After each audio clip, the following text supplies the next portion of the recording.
여러분 안녕하십니까? 곧 있을 총선과 또 연말 대선을 앞두고 정치권의 변화의 바람이 아주 거셉니다. 그중에서 선굵은 실력파 배우에서 정치 무대 전면에 등장한 화제 인물이죠. 민주통합당의 문성근 최고위원이 나오셨습니다. 안녕하세요. 안녕하세요. 반갑습니다. 예, 최고위원 된 지 오늘로 20일째인데요. 네. 소감 한마디 들을 수 있을까요? 시민으로서 하고 있는 거다라는 정체성을 갖고 있죠. 그러니까 네.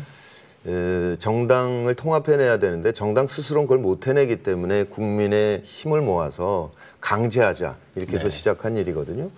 근데 이제 정당이 통합되고 나니까 시민의 대표가 아무도 없으면 곤란하고 그래서 시민으로 들어간 거라서 그냥 여전히 시민의 한 사람으로서 좀 우리 정치가 좀 밝게 제대로 됐으면 좋겠다. 그 목표로 움직이고 있습니다. 부담감도 있을 것 같아요. 평가가 아주 굉장히 냉정하고 혹독할 수도 있을 텐데. 부담감 그렇죠. 없으세요? 예, 이제 트윗에서 뭐 기대 많이 했는데 그거밖에 못하냐 이런 질타를 많이 받죠. 네. 저를 왜 지지를 해주셨겠습니까? 정당을 좀 바꾸자, 당신 좀 해봐라. 그런데 이 정당의 내부 구조가 이렇게 단순하지가 않아서 고충이 많습니다. 네. 그 30일 날이죠. 그 한나라당 당사 앞에서 모바일 투표 도입을 촉구하면서 1인 시위를 벌이셨어요. 네. 이런 일이 별로 없었거든요. 상대 당 앞에서 야당 지도부가 가서 1인 시위를 벌였다는 건 파격적인 거였는데 그 배경이 뭡니까? 저도 그게 파격이라는 얘기는 신문 보고 처음 알았고요. 그런 적이 없었다고. 근데 저는 시민이나 또는 정당 지도부나 뭐 행동이나 말에서 꼭 달리해야 된다고 생각하지 않습니다. 시민의 뜻을 대의하는 게 정치니까요. 네. 시민으로서 하는 일이고 그 모바일 투표 도입은 우리 정치를 한 단계 높이는데 아주 핵심적인 수단입니다. 일단 뭐 돈봉투 문제라든지 이런 것들이 모바일로는 돈이 안 보내지거든요. 그래서 우리 민주통합당에서는 이번 대표 경선에서도 70%를 이제 시민 참여로 했지만 더 중요한 건 이번 4월 총선에 국회의원 후보를 그냥 100% 시민 참여로 선출합니다. 그리고 한나라당도 이런 시대 흐름 때문에 80%를 국민 참여 경선으로 하겠다 그랬거든요. 이 부분을 한나라당도 국민 참여를 한다 그러면서 왜 이걸 도입 안 하려고 하는지가 좀 의문인데 도입 안 하시겠다면 그거야 뭐 그 당의 자유죠. 그렇지만 민주통합당은 이렇게 그야말로 시민의 뜻을 받아서 혁신을 이루었는데 우리 당이 하겠다는 거를 굳이 못하게까지 할 필요는 없지 않냐. 네. 이제 그 점을 호소드리고 설득하기 위해서 갔던 겁니다. 예. 새 지도부가 출범을 하고 지지율도 좀 올랐어요. 그래서 많이 올랐죠? 예, 많이 올랐습니다. 그래서 우리 그 민주통합당의 우호적인 환경이 조성되고 있는데 지금 잘 나간다고 해도 두 달 뒤 총선에서 좀 더 이 외연이 넓혀지는 연대라든가 이런 게 없으면 쉽지 않다라는 지적도 있습니다. 어떻게든 1대1 대결 구도를 만들어야 됩니다. 근데 1년 반 전에 야권 통합운동을 하면서 그 지방선거와 총선은 다르다. 지방선거는 후보의 층위가 많아서 정당들이 연대를 하기가 쉽다. 근데 총선은 국회의원 한 자리이기 때문에 정말 어려운 일이고 그렇죠. 그러니 독일식 정당 명부제를 공동 공약으로 해서 연합정당을 하자라고 제안을 드렸다가 이제 진보당 만들어지고 민주통합당 만들어지는 과정에서는 더 이상 시간이 없으니까 그러면 정당연합이라도 합시다. 이게 최선입니다. 그렇게 간곡히 호소를 했는데 이제 진보정당에서 실질적으로 이제 거부하고 계신 셈입니다. 그래서 여전히 저는 지금 아직도 시간이 있다.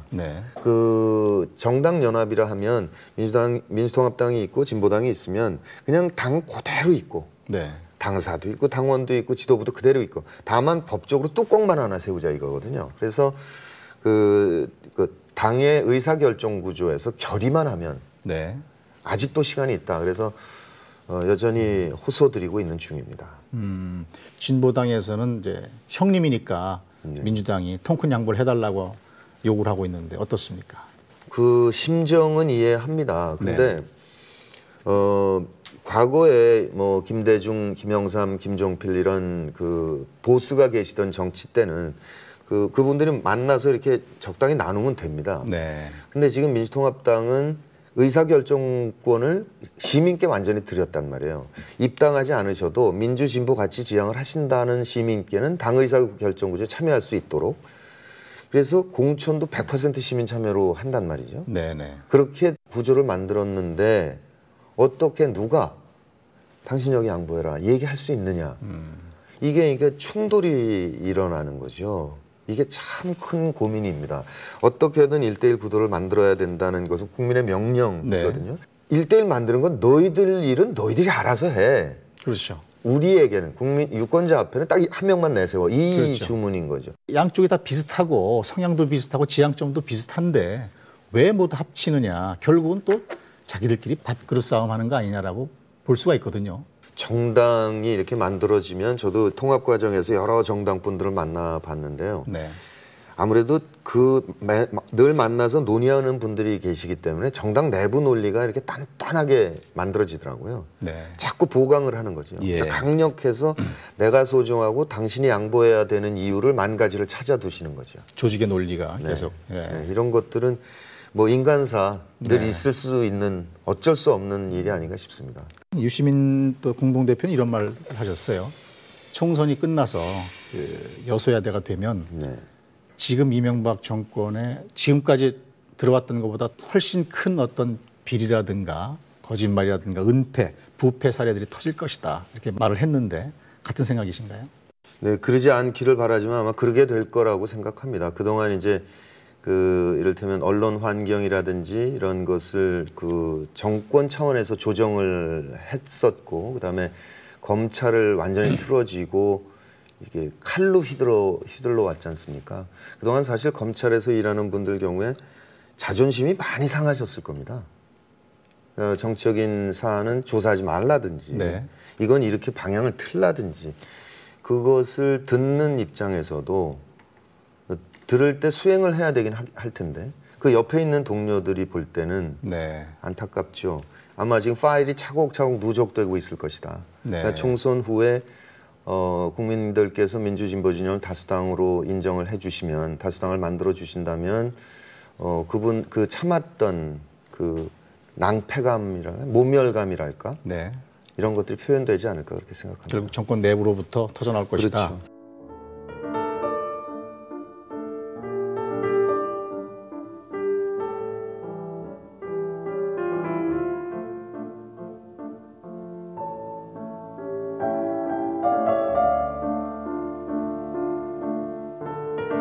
그 우리 문 의원님 그 개인의 네. 개인의 정치적인 어떤 거취 그거에 대해서 여쭤보겠습니다. 네. 그 친노 핵심 그룹이었는데요. 네. 정작 참여정부 시절에는 오히려 약간 거리를 두신 것 같아요. 그때는 그 배우로만 활동을 하셨죠. 근데 네. 지금 와서 이제 이 시점에 야당 수뇌부로 이렇게 참여를 하셨는데 이유가 있었습니까? 우선 친노의 핵심은 아니고요. 저는 원래 친 DJ부터 시작한 네. 사람이니까요. 76년부터 이제 제 아버지하고 김대중 선생하고 공범이셨고, 네. 그때부터 늘 이제 찾아뵙고 가르침 받고 그랬습니다. 그런데 이제 그때는 그 사실 문익환 목사 경우에 59에 처음 감옥에 가십니다. 그래서 생애 마지막 17년 반 중에서 12년 반을 교도소 생활을 하세요. 6번에 걸쳐서. 네. 참 옆에서 뵙기 끔찍하죠. 아들로서 견딜 수 없는 고통인데, 근데 딱 하나 논란거리가 있습니다. 그게 네. 87년 양김 선생의 분열이거든요. 예, 예. 근데 물론 다 절차는 밟았지만 결과적으로 정권 교체 실패했다는 점에 대해서, 그리고 그 후과가 네. 지금도 여전히 지역구도가 남아 있으니까요. 그래서 노무현 후보는 지역구도를 극복하겠다, 그것을 정치적 아주 중요한 목표로 삼았던 분이기 때문에, 아버지는 안 계시지만 아버지를 대신해서 한 번 더 국민께 사죄드리고 싶다 그럴까, 이제 그런 마음으로 참여한 게 컸습니다. 그러니까 제가 뭐 입각을 한다든지 어디 출마한다든지 그러면 그분의 덕을 보는 거잖아요. 네. 그럼 사죄가 성립이 안 되는 거죠. 네. 그러니까 그렇게 했던 거고, 이번 경우는 그 두 대통령이 이제 차례로 돌아가시면서 이제 많은 말씀을 주셨지 않습니까? 근데 그 보면서 이걸 어떻게 할 거냐, 그러니까 이렇게 세상들 떠나고 그러시는데, 네. 너는 뭐 하고 살 거니? 네. 이런 이게 자문이 자꾸 되는 거죠. 네. 그래서 제가 할 수 있는 일을 해야 되겠다, 이런 마음으로 통합운동을 시작을 한 겁니다. 근데 통합이 이루어지고 나니까 뭐 지도부 뽑는데 전부 민주당 분들이 나오면 국민들께서 뭐가 달라졌느냐. 예컨대 국회의원 공천권을 100% 시민께 드렸다. 당을 완전히 개방했습니다. 아무리 해봐야 그건 전달이 안 되는 거고요. 네. 일단 지도부 얼굴이 달라져야 되는 거고.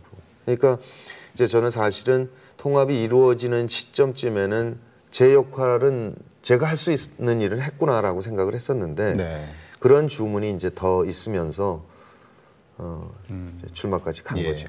아버님은 문 목사님은 아버지로서는 어떤 분이셨는지. 뭐 그 문 목사는 그러니까 이제 내가 죽을 차례. 네. 네, 그런 마음으로 민주화와 통일운동을 시작한 분이다. 그래서 그 범위라 그럴까 그 인물의 크기라든가 이런 거는 제가 뭐 묘사해낼 능력이 없는 거죠. 저 차원이 다른 그런 분 그렇게 생각합니다. 네, 총수 출마하실 텐데 네. 지금 부산 북강서를 선택을 하셨습니다. 네, 여기가 2000년도인가요? 노무현 전 대통령 국회의원 당시 네, 그 종로를 버리고 가신 데죠. 그렇죠. 그런 것 때문에 선택을 하신 건가요? 일단 부산에서 민주진영을 이렇게 활동하고 계신 분들께서 와라 그렇게 요청을 한 거죠. 네. 그래서 처음에는 어디요? 했는데 얘기를 듣고 그러면서 가능한 일이겠구나. 이제 이렇게 판단을 하게 됐습니다. 일단 노무현 대통령께서 퇴임 후에 참 회한을 많이 얘기하셨습니다. 노동을 놓쳤다, 복지를 크게 확대하지 못했다, 그다음에 뭐 그 금융 사태를 예견하지 못했다 등등에 대해서 그러니까 미진했던 것, 잘못했던 것에 대한 깊은 반성이 있지 않습니까? 그러니까 그 반성을 토대로 좀 나은 세계를 만들고 싶다, 나은 세상을 만들고 싶다라는 뜻인데 그 뜻을 이어받을 필요가 있지 않은가. 그래서 이제 결정을 한 거죠. 노무현 전 대통령의 죽음을 정치 마케팅 이용하는 거 아니냐? 뭐 이런 식으로 아주 혹독한 또 비판도 있습니다. 어렸을 때부터 존경하는 인물이 누구예요? 이렇게 묻지 않습니까? 그게 사표로서 따라 배우고 그러는 걸 텐데요. 어떤 분에 대해서 그분이 한 좋은 일도 있고 나쁜 일도 있고 그저 그런 일도 있을 텐데 몽땅 다 따라하면 문제가 있겠죠. 네. 잘못된 것까지. 근데 그분이 열심히 노력하신 것 중에서 좋은 부분들은 따라가고 또 실수한 부분은 그걸 반성을 토대로 제대로 하고 그러면 그건 뭐 전혀 문제가 없지 않는가 이렇게 생각합니다. 네. 문재인 이사장 같은 경우에는 최근에 말이죠. 대선 주자로서의 지지율이 굉장히 급부상을 하고 있습니다. 일단 크게 보면은 그 민주통합당이 일단 통합돼서 국민들께서 한번 희망을 가져보겠다. 한번 좀 너희들 잘해봐라라는 희망이 모이기 시작한 측면이 제일 크지 않나 싶습니다. 그러니까 그 정당이 워낙에 불신을 받아왔기 때문에 무당파가 40% 넘게 늘 존재하고 있었거든요. 근데 이명박 대통령과 180도 다른 안철수라는 분이 계시고요. 네. 그러니까 그분을 국민들께서 찾아내신 거죠. 그러면서 그 중심으로 이렇게 희망을 찾는다 그럴까?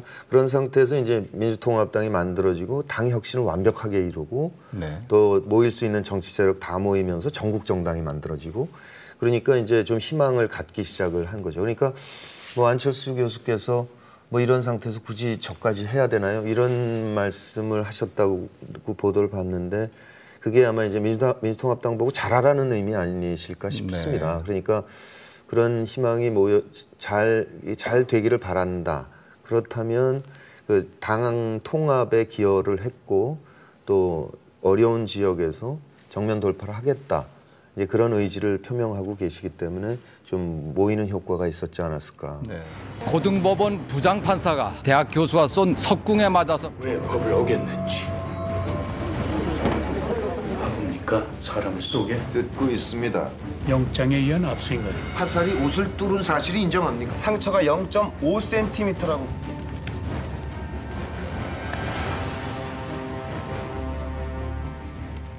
화제의 영화입니다. 부러진 화살. 네. 여기 지금 흥행이 굉장히 잘 되고 있어요. 네. 예상을 했습니까? 이렇게 잘 되요. 이렇게까지 반응이 좋을 줄 몰랐습니다. 저는 책 읽으면서 너무너무 화가 났고 그다음에 김 교수의 캐릭터, 성격이 굉장히 재밌어 흥미롭게 느껴져서 이제 얘기를 했던 건데 그게 이제 시대가 달라지는 것 같아요. 그러니까 이게 낙곰수 현상하고도 연결될 텐데요. 그 영화를 보면서 이게 그러니까 쫄지마의 원조구나 이 사람이. 네. 그러니까 그의 그 무모하게 보이는 도전이 쫄지 않는 인간의 어떤 모습으로 네. 통쾌감을 주는 거죠. 그러니까 좀 윗세대들은 속상해하는데 젊은 세대들은 통쾌해하시니까. 네. 그래서 아 이게 세대 간에 정말 큰 변화가 이루어지고 있구나 그렇게 느낍니다. 네. 근데 그 영화에서 맡은 역할은 네. 이런 말이 있어요. 그 흥행이 과연 우리 최고위님한테는 네. 독이 되느냐, 득이 되느냐. 어떻게 뭐라고 생각하세요? 글쎄 안성기 선배께서 참 그 좋은 연기자를 시민께 뺏겼다 아깝다 네, 네. 그러니까 네, 네. 좀 잘 지켜주십시오 이렇게 여러 매체에서 말씀하시더라고요. 네 고맙죠. 그 연기는 연기니까 그리고 네네. 사실 저는 제가 그 역을 하면서 관객분들이 저를 정말 화가 나셔야 네. 그 영화가 그렇죠. 얘기하는 내용이 잘 전달될 거 아닙니까? 그래서 정말 연기자 본분에 네. 충실히 연기를 한 셈이죠. 방청인들 엄중 경고합니다. 정숙하세요. 사안의 실체에 대해서는 재판장한테 묻는 게 아닙니다. 검사도 모른다지 않습니까? 이미 그 기각한 재판 진행 상태로 과정을 받아들이지 간단하게 않겠습니다. 얘기를 듣고 왔을 거 아닙니까? 아, 예. 그랬을 때 그 피고가 어떤 사람인지 사전에 얘기를 들었고 그건 어떻게든 사전에 밟아버려야 돼요. 초반에. 이제 그런 태도를 갖고 왔을 것이다라는 점 하나 하고요. 그다음에 방청객으로 출연한 분들이 실제로 그 재판을 지켜본 분들이 많이 와 계셨습니다. 그래서 그분들께 매 씬을 찍을 때마다 가서 여쭤봤죠. 이때는 어떻게 하셨나요? 좀 화를 내셨나요? 아니면 비웃었나요? 뭐 이렇게 네. 하나하나 다 여쭤보고 근데 다 찍고 나니까 정말 비슷하다고 그러시더라고요. 네. 그래서 굉장히 기분이 좋았습니다. 기분이 좋았습니까? 네. 지금 굉장히 그 논란이 되고 있고 사법부에서 굉장히 그 반발이 심한데 말이죠. 근데 그거는 이제 창작에 대한 이해, 그 공유랄까 이런 것들이 좀 부족한 것이 아닌가 싶습니다. 그러니까 어떤 사실관계가 굉장히 넓게 있죠. 근데 감독은 이 영화를 통해서 어떤 말을 하고 싶어서 이렇게 이렇습니다라고 가리켰는데 네. 달을 안 보고 손을 보면서 왜 사실관계는 이런데 그중에 일부를 표현했느냐 이렇게 얘기를 하실 수가 있는 거죠. 만약에 전체를 보여야 된다면 다큐멘터리를 찍으면 되는 거죠. 근데 그걸 극영화로 했을 때는 감독의 관점이 들어가는 거기 때문에 그 창작의 영역 이 부분과 그 사실관계의 영역 이 부분을 이렇게 섞어서 논쟁을 벌이는 것이 아닌가 이런 생각이 듭니다. 네.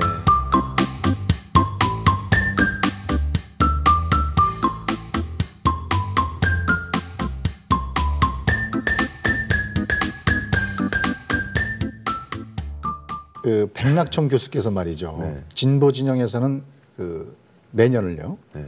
87년도 민주항쟁에 버금갈 정도로 대변혁일 거다라고 이렇게 예언을 하셨는데 본인이 맡을 역할은 무엇이다라고 짧게 정의를 하신다면 그 정치 혁신을 안착시키는 일 그렇게 해야 앞으로 만들어질 민주정부가 안정적인 국정 운영을 할 수 있다.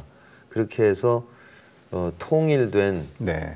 사람이 살만한 세상을 향해서 갈 수 있으면 좋겠다. 그게 그 일을 해야 된다라는 생각인 거죠. 통일이라는 부분에 굉장히 그 강조를 많이 하세요. 평소에 보면 말이죠. 네. 아버님 얘기도 하시고 네.